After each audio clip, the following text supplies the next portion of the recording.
So I just got back from Halifax. It was my third overall time to Canada, but it was my first time in Nova Scotia.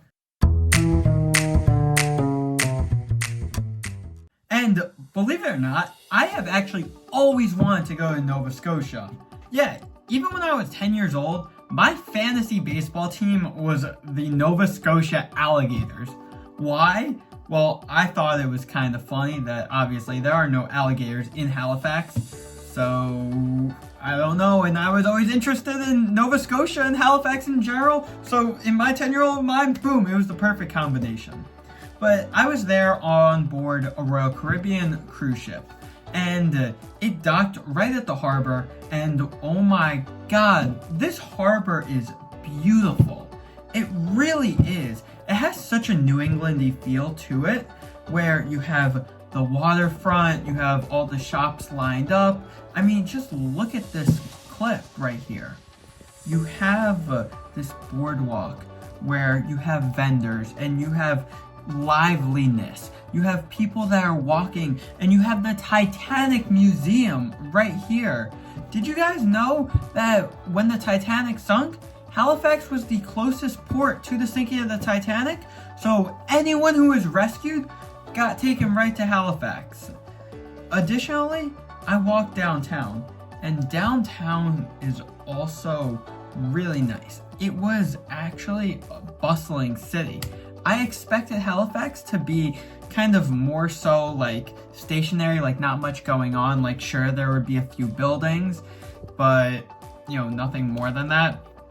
But there was a lot. I hiked up to the top of the hill where you can see it in this clip right here where I'm overlooking the city. It has actually a pretty nice skyline. And another thing I was shocked to find out was that Halifax population is pretty similar to Atlanta, Georgia. Yeah, when you take into account the metro area population, that's when Atlanta has a much larger population, but just within city parameters itself, very, very similar comparisons. Also, another thing is that this. Yeah. I was there during the Canadian wildfires, which you must have been thinking, wow, you were there. Did you see anything with the wildfires? Like, what was your experience? Well, funny story actually.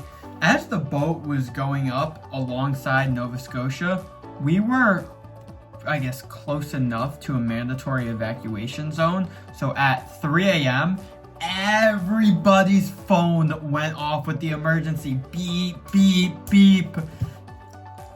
And it woke everybody up. The captain had to come, make an announcement, be like, guys, the ship is not sinking. Have no fear. I'm like, oh my god, when I heard sirens going off at 3 a.m., oh, my heart skipped a beat. Maybe a couple beats. But Halifax was just, I love the city so much. I really, really do. And I don't say this about too many cities that I'm like, oh, I would go back. But Halifax is actually a city I would return to. Would I return to it just for like a normal vacation? No, it's pretty hard to get to, but there are so many cruises, specifically transatlantic cruises that will take you from London, return in New York, that kind of stop along the way, and a lot of times Halifax is one of those ports as it's coming across the Atlantic. Or I would do another Canadian cruise as well. It was really enjoyable. So Halifax, thank you for your time there, and I will definitely see you again soon. Also, click right here to see my video on the Royal Caribbean cruise, and click right here to see my most recent video.